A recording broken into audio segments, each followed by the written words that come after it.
ከባድ ውሳኔ ወሰነች። ሰኒ ለጆከር ስትል የማትፈልገውንና የማትወደውን ወንድ አገባች። በሚያሳዝን ሁኔታ የሰኒ እህት አበደች። እንዴት እንደዚህ ታደርጊያለሽ? አንቺ ከመቼ ወዲህ ነው ከኔ ቁጥጥርና ከኔ ውስጥ የወጣሽው? አንቺ እኮ ገና ሕፃን ልጅ ነሽ። የመወሰንም ሆነ ነገር የማድረግ መብት የለሽም እና ምን እንደሆንሽና ምን እንደነካሽ መናገር አለብሽ ብላ ስትላት፣ በቃሽ እህቴ ከዚህ በኋላ አንቺ ስለ እኔ ህይወት ምንም አያገባሽም እና ደግሞ በህይወቴ ጣልቃ መግባትሽን ታቆሚያለሽ ብላ አለቻት። እጅጉን ደነገጠች። ቆይ ሰኒ እኔ የማቅሽ ሰኒ ነኝ ወይ ደግሞ እኔ በሄድኩበት ሰዓት ጭንቅላትሽን የመታሽ ሰው አለ ወይስ ማነው የበረዘሽ? እባክሽ እያለች ብትላትም በሆዷ ሰንዬ በጣም ይቅርታ እህቴ፣ ይህንን ግን ለጆከር ስል ማድረግ አለብኝ፣ ካልሆነ ጆከር እስር ቤት ገብቶ እድሜ ልኩን ይበሰብሳል እያለች በውስጧ ማልቀስና ማንባት ሆነ ስራዋ። ጆከር እስኪ ሰኒ ሆንሽውን ንገሪኝ፣ ማነው ሲያስገድደሽ እንደዚህ ውሳኔ የወሰንሽው ለምንድን ነው ብሎ ሲላት፣ አንተ ምንም አያገባህም በእኔ ህይወትና በእኔ ነገር ምንም አይመለከትህም ብላ አለችው። ለምንድን ነው የማይመለከተኝ? አንቺና እኔ እኮ ተሳስረናል፣ ተዋደናል። ምን ነው ወይስ ደግሞ አፍ አውጥቼ እወድሻለሁ እንድልሽ ነው? አንቺም ደግሞ አፍ አውጥተሽ እወድሃለሁ ነው? እስኪ ንገሪኝ። እና ታዲያ እንደዛ ከሆነ እስኪ እያንዳንዱ ነገር አብራሪልኝ። ነገርኩ ክብሮ ምን መርሳት እፈልጋለሁ አልኩ አይደል እንዴ? በቃ ስለዚህ በጣም ጥሩና በጣም ሀብታም ሰውዬ ነው እና አገባዋለሁ፣ ህይወቴን እቀጥላለሁኝ በቃኝ ብላ ተበሳጭታ ወጣች። ጆከር የስፒዲ ጓደኛ ደቼ አበላው፣ በጣም ደበደበው። አንተ አረመኔ ጨካኝ፣ እዚህ ውስጥ እጅህ እንዳለበት በደንብ አድርጌ ነው የማውቀው ብሎ ሲለው፣ ምን ነው አንተ ላልመርጥ ብላ እሱን ስለመረጠች ነው እንዴ እንደዚህ በቅናት የሚያንገበግብህ? ነግሬህ ነበር እኮ ጆከር ከኔ ቁጥጥር ውስጥ እንደማትወጡ። ምን ነው አንተ ራሱ ገና ጠብቅ፣ አንተም የማትወጣው ፈተና ትገባለህ። እሺ እያንዳንዳችሁ ጓደኛህን የከዳህ እኔን እንደማትከዳኝ በደንብ እርግጠኛ ነኝ። እሺ ስለዚህ እጠብቅሃለሁ፣ ምንም ችግር የለውም። ያኔ ግን ስፒድን እገደልኩበት ቦታ ይዤ ሂጄ ነው የምገልህ ብሎ ሲለው፣ እጠብቅሃለሁ ታዲያ ምን ችግር አለው ብሎ አለ። ይህንን የሰሙት እነ ጽናትና ምሩ፣ ቆይ ሰኒ ግን ጤነኛ ነሽ? ከእኛም ከራቅሽና እኛ ጋር ካወራን እኮ በጣም ብዙ ጊዜ ሆኖናል። ቆይ ለምንድን ነው እንደዚህ የምትሆኘው? ማንስ ነው እንደዚህ በተደጋጋሚ ልብሽን የሰበረው? ለምንስ ብለሽ ነው የማትፈልጊውንና የማትወጂውን እንጂ የምታገቢው? ምን ነው እንደማልወደውና እንደማላፈቅረው እናንተ በምን አወቃችሁ? እናት አታሳብጅኝ። እኔ የማላቅ ይመስልሻል እንዴ? ቆይ ሁሉንም ነገር እኮ ነው የማውቀው። እኔ እኮ ጽናት ነኝ ሰኒ እና ተናገሪ ብትላትም በቃ እወዳችኋለሁ ብላ ልጆቻቸውን ስማቸው ሄደች። ምሩዬና ጽናት ከባድ ውሳኔ ወሰኑ። እና ምሩዬ መናገር እችላለሁ ጽናትዬ፣ ግን ደግሞ ናሆሜ በጣም ትልቅ ነገር አድርጓል። የእውነት ውሸት ይሁን እውነት ይሁን ምንም ነገር እያወቅኩ አይደለም ብላ ስትላት፣ ምንድን ነው ምሩዬ? ምናልባት በእኔ ላይ ሌላ ሴት ደርቦብኝ ምንም አላቅም፣ ግን የሆነች ልጅ ደውላ ከሱ ጋር በተደጋጋሚ እንደተገናኙና አብሮ ላይፍ እንዳሳለፉ እንዲሁም ደግሞ አሁን ናፍቀኸኛል ናቶሎ ምናምን ብዙ ነገር አለችው። እና እኔ መናገሬን ማወቅ የለበትም ግን እኮ ይጎዳል። አይ ጽናትዬ እውነት ለመናገር ምንም ቢሆን እንደዚህ ይሻላል። ምናልባት የማውቀው አንድ ፍንጭ ሊኖር ይችላል፣ ወይ ፈተና ነው አለያ ደግሞ ወይ ትክክለኛ ሊሆን ይችላል ብላ ስትል ጽናት በሀሳብ ጭልጥ አለች። ምን ነው ጽናት ያሳሰበች ነገር? የእኔ ጉዳይ ነው ያንቺን ጉዳይ አለ፣ ግን ደግሞ እኔም ለትዳር የፈራሁ እንዴ ጽናትዬ፣ ኪራኮ እንደዛ የሚያደርግ ልጅ አይደለም። አይ እባክሽ አንድ ቀልቃላ ልጅ አለች ስራ ቦታ እና በፍጹም ምንም አላመንኳትም። ብታይ ደግሞ ምንም ሰው አትፈራም። በዛ ላይ የሆነ ጥፋት በየቀኑ ጊዜ ነው የምታጠፋው። መንቀልቀሏስ ብታይ እና አንዳንድ ጊዜ እኔ እንጃ ብቻ ምናልባት ኪራ ወደ ድሮ ማንነቱ ተመልሶ ያጠምዳት ይሆን ወይስ እሷ ታጠምደው ይሆን ወይ እያልኩኝ በሀሳብ አልቄያለሁ። አረ እንደዛ አትበል በፍጹም ኪራ እንደዚህ አይነት ነገር አያደርግም።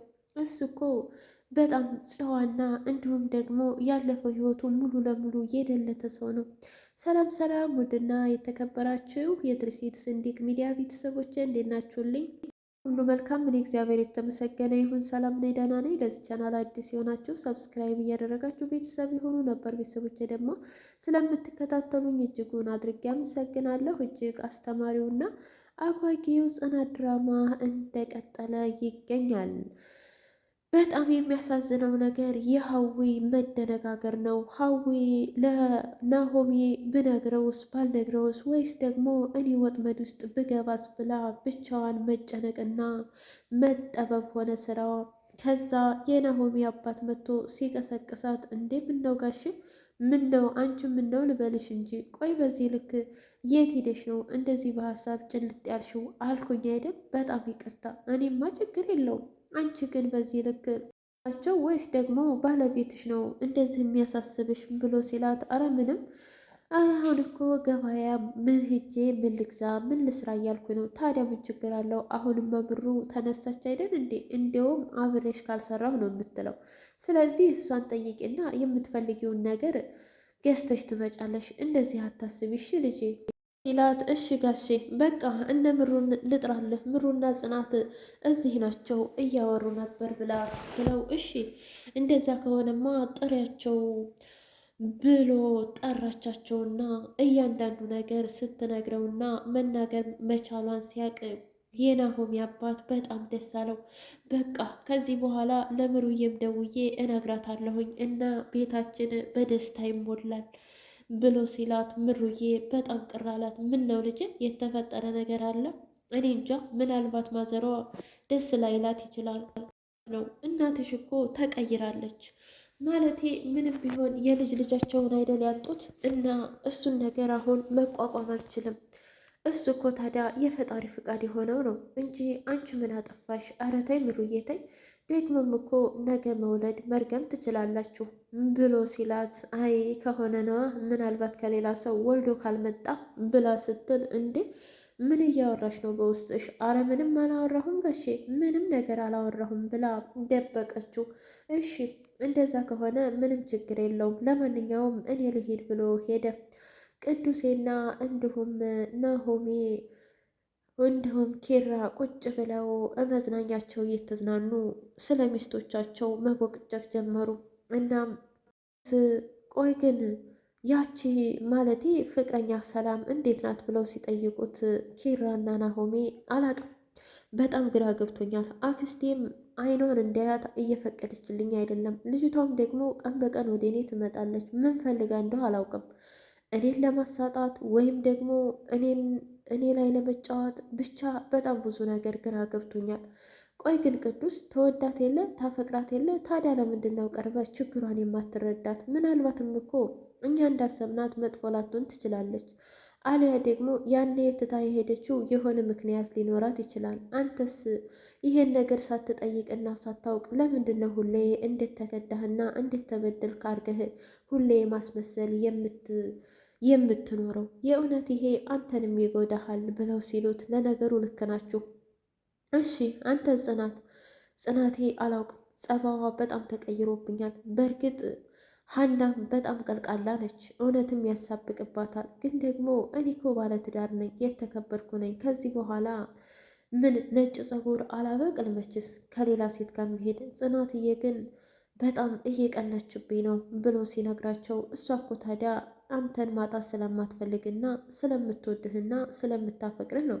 ይህ ደግሞ ማንኛውም ሴቶች ላይ የሚንጸባረቅ ያው ነገር ነው እና ምንም ነገር ቢሆን በቃ አንተ መቻል አለብህ ብሎ አሉት።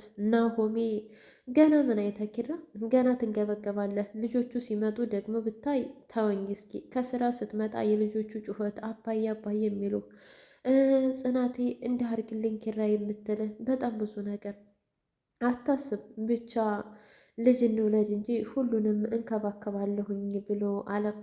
ጽናቴ ከፎቶ ግድግዳ ላይ ኪራ የእውነቴን ነው ምልህ፣ ከዚህ በኋላ ብትጣላና ብትከዳኝ እኔ ላይ አድርገኝ፣ እልም ብዬ አረብ ሀገር ነው የምሄደው ብላ ብቻዋን ስታወራ ኒና መጣችና፣ አበሽ እንዴ ጽናቴ?